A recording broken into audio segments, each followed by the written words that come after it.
Hi everyone, welcome to the first roundtable of communityhood. We are a community of community builders, primarily focused on India, but that's not a sort of filter. We just happen to be here, and we just happen to found a lot of interesting Indian community builders who decided that we want to learn together how to do community building, what are the best practices of community building, and we are focused on aggregating some of the good people in the right formats so that everyone can learn from each other. So this is the first roundtable that we are hosting today, and while the topic of the roundtable when we created it was things to do before launching your community, but we realized when we brainstormed with the volunteers that this is such a big topic, it's better to go into depth of one section of it instead of going wide, because we want to really nail down that one piece of this problem statement. So that's why we're calling it part one. And like I said, would love to know more challenges from you that you're trying to solve in this year, and we'd love to pick up those challenges as well in the future upcoming roundtables. Awesome. So since this is the first roundtable, I thought I'll just quickly cover why roundtables are important, especially for communities, because the idea is if we can explore a specific topic, which can derive certain actionable insights and solutions for people, and if we can bring in some of the good people along with some of the new community builders, we can identify some of the best practices which are being followed by everyone, and if we can create certain documented knowledge from it, and then it helps in brainstorming and refining ideas and solving challenges, and of course networking, because all of us are spending some time here. It'll help know some of the other community builders, and I really hope that you go back and ping some of the people who are attending today's session, maybe via whatever channels that they've added. Even on the community hood profile, you can find people in the directory, and there are links already added. Most of the people have already indicated, like given their LinkedIn profile or Instagram profile, so feel free to ping the people there. Now I want to take a moment to thank the volunteers. Vineet and actually Surut hasn't joined yet. Probably Akshita is going to fill in his place. These are going to be on first roundtable. Vineet is a community consultant. He's been helping businesses to define the strategy of launching and growing a community. Ruchi and Jayashri will be on table number 2. Ruchi is founder of Hen. It's one of the earliest community in India. I think it's been more than a decade since she's been running it, and today it's a paid membership community, where she's also building her own platform for the audience that she has and the members she has. Jayashri is looking at growth of community at Apna, which I am sure you all must have heard of. It's actually the fastest unicorn in India. So really glad to have Jayashri here. The next volunteer is, the next table is going to be led by Moses and Govardhan. Moses is co-founder of the Third Pillar Club.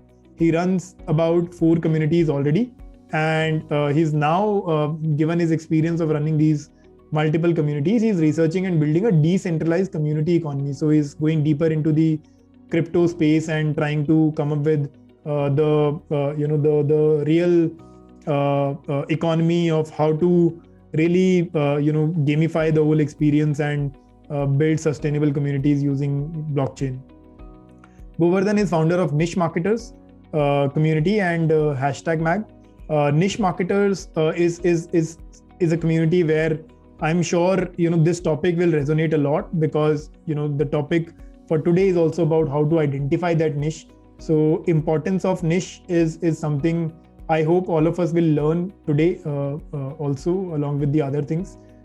So Govardhan and Moses are going to be on table number 3, and Neerav and Pratiksha will be there on table number 4. Neerav is the he's the founder of Brandfluencers community.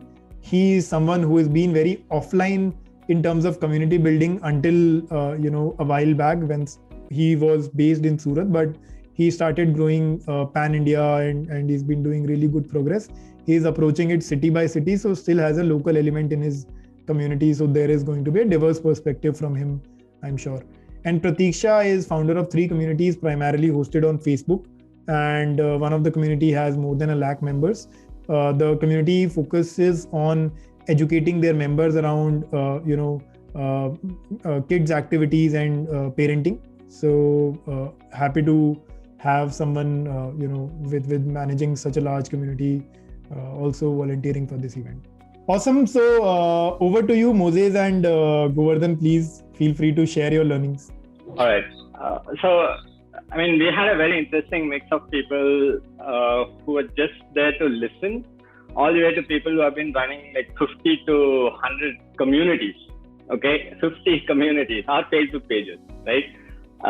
With like 1 lakh people and about. So it's a varied mix. So the first question was about, and of course, like everyone had questions about, how to bring people into your community, how to engage your audience. But when we went into this structured way of asking, first, like, how do you start or find a niche to start a community? It essentially, like after much discussion, it came to 2 clear paths. One is mostly around your interest. Basically, like you're interested in something, be it Web3 or crypto or helping diabetic patients, because I was a diabetes patient kind of thing. Like it started with me, my personal experience. I want to share that knowledge with people. So it started like that. Almost for everyone, there's an L&D professional who has an L&D community. So that's the takeaway there, which is you start from you, like whatever skills that you have, either you want to build around that skill. So this is where it kind of gets into 2 parts. So you want to start with your interest, but then you could be someone who is like really skilled at what your community has to offer as value to people. For example, Karthik from our team, like he is an L&D professional. Then we asked like, so what's your skill level in learning and development professional scale? He said 10. So he's at that level. Now, why would someone join his community? Is because they want to learn from him as to how to become an L&D professional. Whereas Caspian, now he consults Web3 companies to set up their communities. He started very differently. He started just with like trading, learning about trading, invited few of his friends. They invited some more of his friends, So basically he started at like the least 0 level skill about that particular thing. And then he realized that, now we are just trading. Can we understand deeper about that company? Now the company needs a community. How do I help them build a community? So it's a very gradual process of getting to the highest level of the skill that this particular person wanted to develop for themselves. So it essentially starts with your interest, and then either you are at a high level where you're teaching people, or you're at a low level, you're learning, and that process essentially builds a community around you. So that kind of summarizes what we discussed today. Got it. Yeah. Govardhan, any quick comment on it? Yeah, just Moses covered it mostly. I would like, what my observation was on that specific viewpoint is like, I understood that people, whoever is there, they're very varied in nature in our community, in our roundtable. And what I observed is it's either skill-based community or problem-based or the personal journey-based. Because one of the ladies in our roundtable, Kajal, she was having her own issue was that she's not able to manage her child's activities and all. So she came up with a community. Then she was able to build a very good community, and she has crossed at different levels. Now she is actually being a bridge between other communities, collaborating, and also that's the next level they went away. So maybe finding the process, they did not have a problem finding their audience. We were trying to actually nail it down today, but I think the people who are in our roundtable, most of them already are very clear. So we could not draw many insights about that. We only understood that it was their problem, and they identified similar people with the same problem and just brought them together. That's what summarizes me today's roundtable. What we had, I felt like it was the summary of it. Yeah. Got it. So what I could gather was, it always starts from you. In most cases, it starts with a problem that you face as an individual, and you either, if you are highly skill set on that specific topic, where maybe you solved that problem and you are now very comfortable in solving that problem for others, you start a community with you as the focus, and you try to then go further niche. There is a science behind it. Maybe we could not discover it today in that table, but at least what we could figure out was it starts with either a problem statement or a skill set, and then you talk to other people who are facing similar problem. If it's a skill set based problem, then talk to professionals who are of similar skill, and if it's a interest based thing, then find people with same interest and talk to them. So talking to people who face the same problem is the first step towards discovering and validating the problem.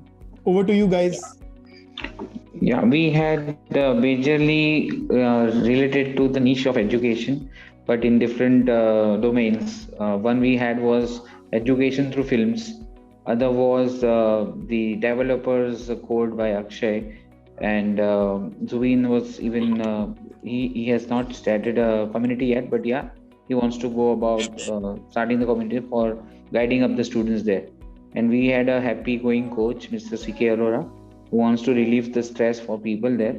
So yeah, people are very clear with what pain they want to solve for the society, and they are ready with the solutions. But I think they are looking out for a framework, a roadmap to achieve that engaging follower and community members, so that they can go ahead. No doubt Akshay is having a very unique concept with him for his college, but still I thought like having one own personal community as a community leader and guiding and giving value to the society, and then of course looking for ourselves to go on a monetization model, so adding value and getting monetized even.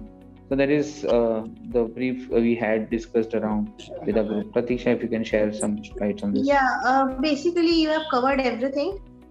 Most of the people having the issue how to create the community, where to create the community, they are not getting the exact platform where to create the community, and apart from that, how communityhood will help them to get the engaging members for their content.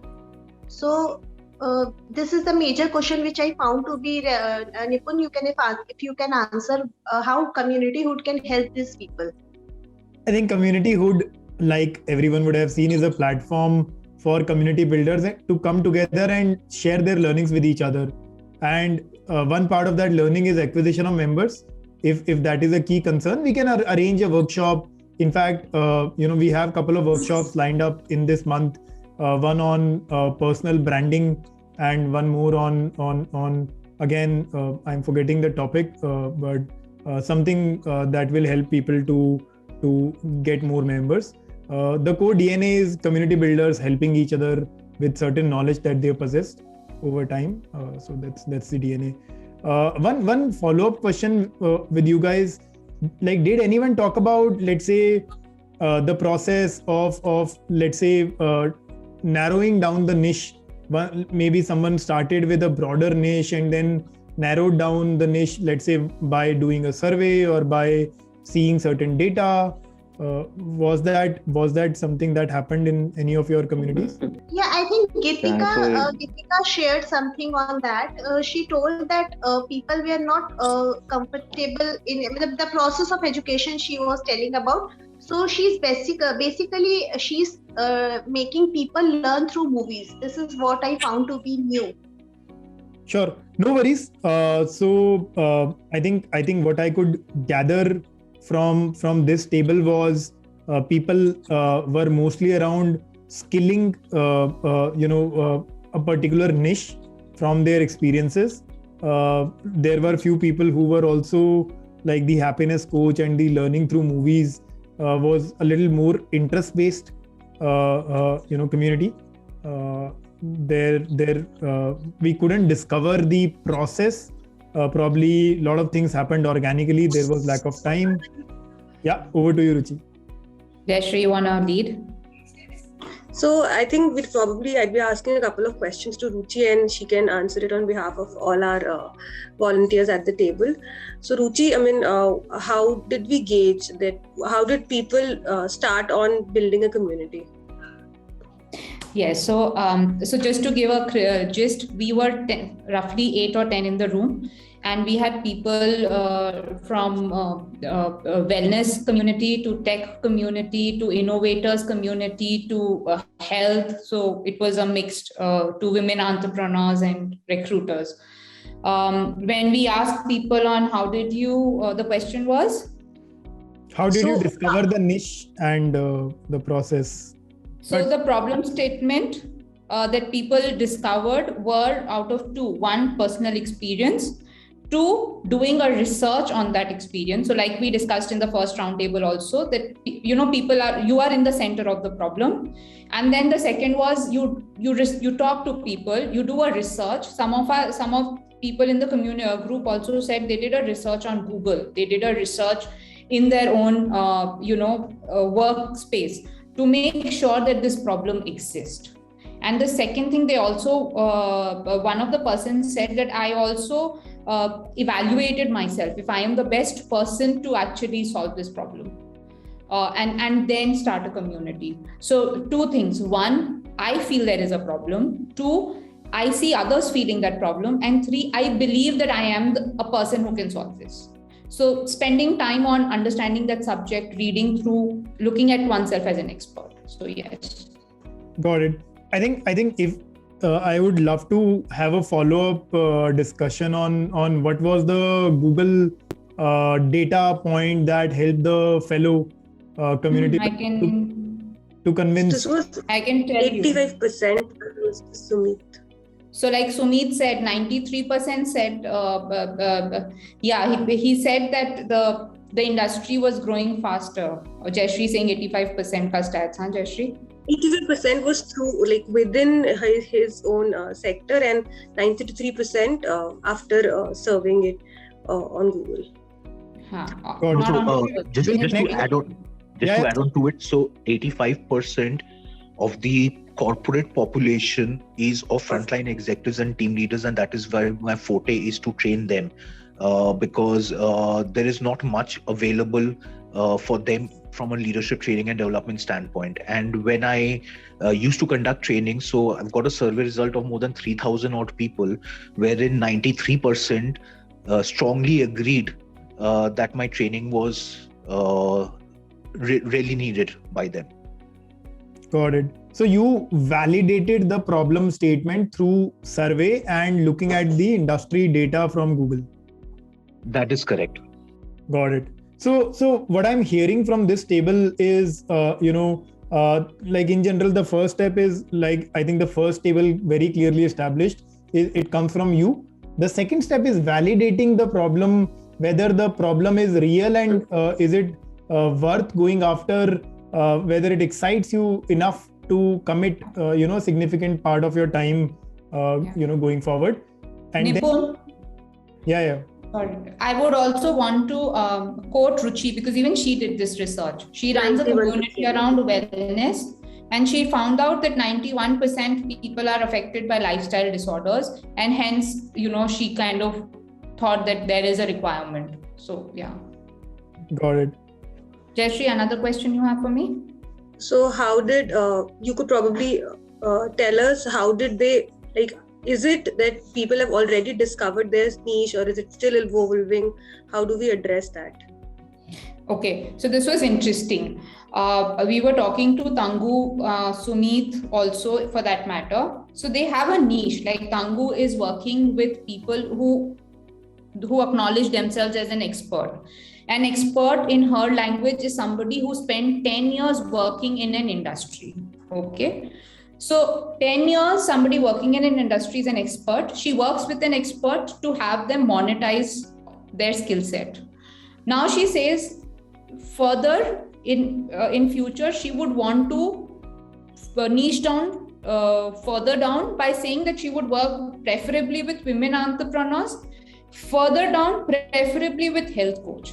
when we ask her, why do you want to work with health coach or why women entrepreneurs, the answer to that was basis on her own experience, her own comfort. So one more thing is, we as community builders, we know our zone, and then we know that if it is our zone, we'll be able to deliver the best. So another way of looking at niche is also to be able to deliver the most, So, and the same thing with Sumit, because he is also working with corporates, and Sumit, you can correct me if you think somewhere I'm going wrong. He's saying he's working with corporates. He's further down saying he's working with frontliners. But if, as he scales up and he wants to further down go niche, then he would pick up a BPO sector or BFSI sectors primarily because that's his zone. So it kind of tells us that we like to build communities in our zone and our strength area. Got it. So one of the things that I can see is maybe you start little generically, but over time you figure out what is your zone, either by data or just intuitively from your experiences, and then you narrow it down on a specific niche. Yeah. Got it. Any final word, Jayashree? No, I think we've covered it. I mean, these were the two agendas that we were focusing on, and I think we've covered it. Yes, time bound, we couldn't address the other issues, but yes, we've covered it. Ruchi, if there's anything you'd like to add on a concluding note. No. Yeah, we this is all that we could speak. We couldn't talk to people about problem statements or problems that they're facing. We didn't get time for that. Got it. No worries. Thank you, guys. I am now putting Vineet and Akshita on here. Akshita, you want to share some thought before I summarize the entire thing? So yeah, what I could understand was mostly all the people who were in our table were majorly looking forward to learn a lot on how to what are the things that should be done before starting the community, and a few of them were very clear about their niches and about they were quite into the direction where they are going to start and how they are going to start. Overall, the thing that I could I would summarize in one line was everyone was reflecting on their passion and interest. So that was something I figured out throughout the discussion, and then gradually narrowing it down and breaking it into parts and pieces and connecting it with different problems. So this was the journey for the people who have been running their community, and then there were people who just wanted to learn. So for them, this was the insight. Over to you. Well, thanks. So what I would like to add is Akshita figured out that she does not like to do something, and then she likes to do something else, which is traveling. And when you want to build a community around travel, it is a very vast community, and then you niche down to the local experiences. So essentially, from the broader goal to a smaller subset is the way which most of the folks went through. Whether it was Prakruti who started her wellness community, or it was Divakar who in college was doing projects but was not able to find the right resource or mentors and learn from it. So he figured out that this is a challenge, and why not we address this challenge. And what he figured out is instead of restricting it to one college, the entire scope of things have increased. So this was specifically speaking from the interest-based community, where either you are interested in something which is wellness and travel, or you are facing a challenge which is of not being able to do the right projects and learning. That was there where the community was built. But specifically talking about the business-based decisions, Manish has been in the field of human resources, and the learning and development was a very specific thing to look at. And as the future of work would evolve, everybody will not have the time, experience, and they won't be able to figure out the classroom as well as the online model. And that's where peer-to-peer learning and the community comes into place. So he is still structuring it out and has figured out some ways to take it forward. There was a discussion, and then we were called out of the room. The challenge which Amreen stated, Armin, I'm sorry, I'm mispronouncing his name right from the start. So he's part of a fintech company, and for BNPL products, folks are not able to figure out whether it will be useful to them or not. So more of advocacy, learning, was a start for their customers. And once they start understanding what it is, then the usage and the product adoption would increase. So I could actually see two diverse set. One, the business-led community decisions which was taken to integrate in the strategy. And second was either you find an interest or a problem, and then you figure out more folks who have similar kind of challenges, get them together. So these were the two specific things which I could look at, and that's where the entire discussion was summarized upon. Got it. Anything on let's say, like the other table came up with, people did like Google research around certain data points. Sumit did survey to validate that the problem is real. Any insight on some of on those things? So what I could understand is the insights either came in from the challenge which an individual was facing while building the interest base, or the community around the challenge. And the second, for the business piece, you figured out that this is how it is not going to work. And then why not start building a community and make sure you are addressing the problem? So specifically, from the point of view of Armin and Manish, they figured out that this is the challenge which they are encountering in their business, and why not address the challenge by building a community around it and then having community lead the show. That is, my interpretation of the entire discussion. Got it. I think Ruchi had a very interesting point, and we'll do a poll on that as well. That in most cases, were people did people discover the problem first or the niche first? Nipun, it is a chicken and egg story. If I love something, I'll figure out more folks who are interested in the same. All right. Or if there is a problem, the problem, if it is of a significant size, why don't we start talking about it, and then you figure out that a lot more folks have the problem, and then they come together to find a solution. So yeah, but that's the deal beneath. Like reality में अभी तो लोग बोल सकते हैं मुझे अंडा मिला कि मुझे chicken मिला और ये chicken मिला. That I agree. Yeah, that's Awesome. So I think I'll quickly summarize from what I could learn from everyone. I think the first step always is figure out. In most cases, people figured out a problem that they saw in their own experiences, and they then started talking to people who are of, let's say, similar interest or similar skill set, and validated it anecdotally. In few cases, people also went on to see certain data and validated with that data, either via secondary research of that data which is available on internet, or by doing a survey. So second step was validation of problem, and then the third step was figuring out a solution, which in general happened very organically. For some people it hit in the first go, for some people something didn't work in the first go, and they iterated over the solution and came up with the solution. A lot of people are still evolving in terms of figuring out their exact niche.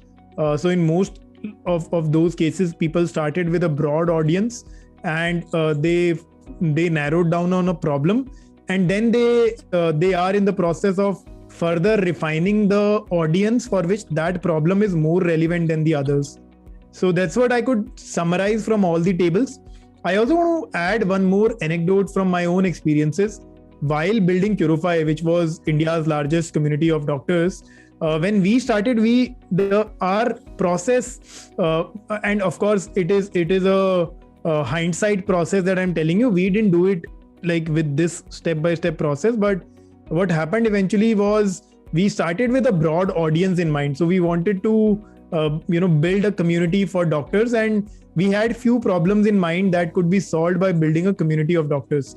When we started building it, we further narrowed down the problem to be solved amongst the 3-4 problems. We picked one problem that was helping doctors to solve patient cases, and then we realized that this problem statement resonated a lot more with individual doctors more than doctors who are from large hospitals, because individual doctors needed that ecosystem.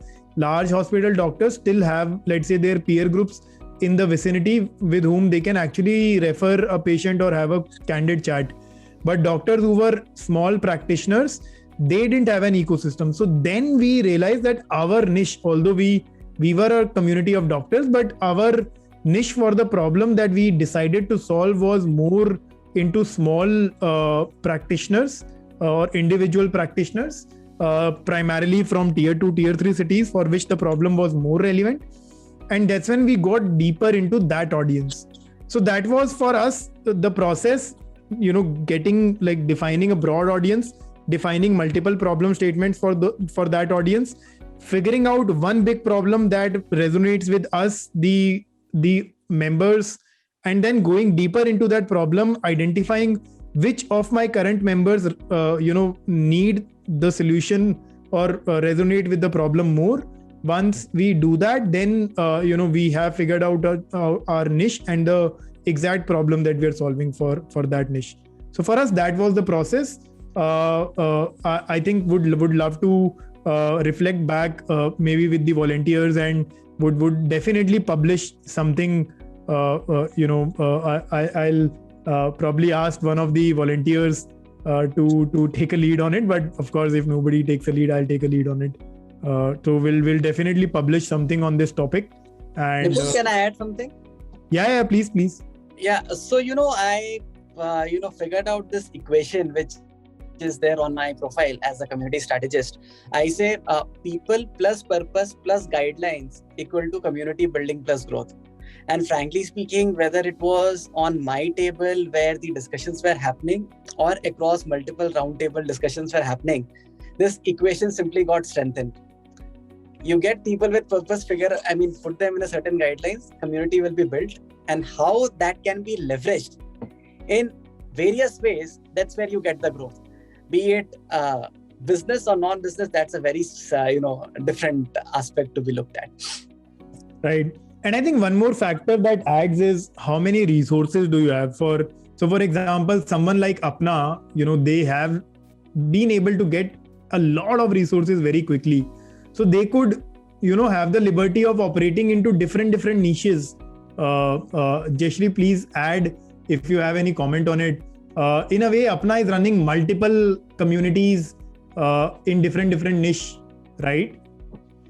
Yeah, to upskill the blue and gray collar, so they've divided into different communities. It could be a driver, it could be a delivery boy. So that's how they're operating. So yeah, what you said is I second that. Right. Like even at Curify, we categorize everyone on the basis of different specialities that they had. Correct. So I think it's always going to be a broader audience in the beginning, but try to keep thinking that which one problem is the biggest problem that I want to solve right now, and who is it that benefits the most from that problem statement, and that will help you to discover the niche and the problem. To add to that, maybe I think one line I want to add is, you told about the biggest problem part. Maybe one thing is now when we are running a community, we discover that this is nowhere leading to monetization, because we picked up so much big, like you said, the individual doctors. Similarly, we are able to find out those kind of audience who will be able to pay also, because monetization also an important part for a community to run. Maybe that's one more thing I want to add actually. Yeah. Sure. Yeah, so I think it's useful to think about monetization if you're doing it for profit from day one. That's what I think, Govardhan, you're trying to highlight. It's a very valid point. No, actually not about day one, because whenever you're running a community, people say everyone is running a community for free of cost, but I still don't believe that. If you're running a community, there is some goal. Monetization in the sense, not only money, there are some goals attached to it. So everything again draws back to revenue. Again, this is again my limited belief or my style of thinking. Maybe other communities exist. I don't know. Yeah, so I feel if it's a hobby community, then you don't need to think about monetization. Some people are just passionate about a topic and they are doing it part-time. But if you're thinking of doing it full-time, then of course you need to think of monetization because you have to sustain the community. Yeah.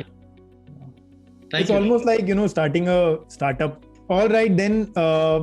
Thank you so much, guys. Wish you a great 2022. And I'm really looking forward to see you guys more often in our events. We're trying to create this ecosystem for everyone. And yeah, see you next time. Thank you.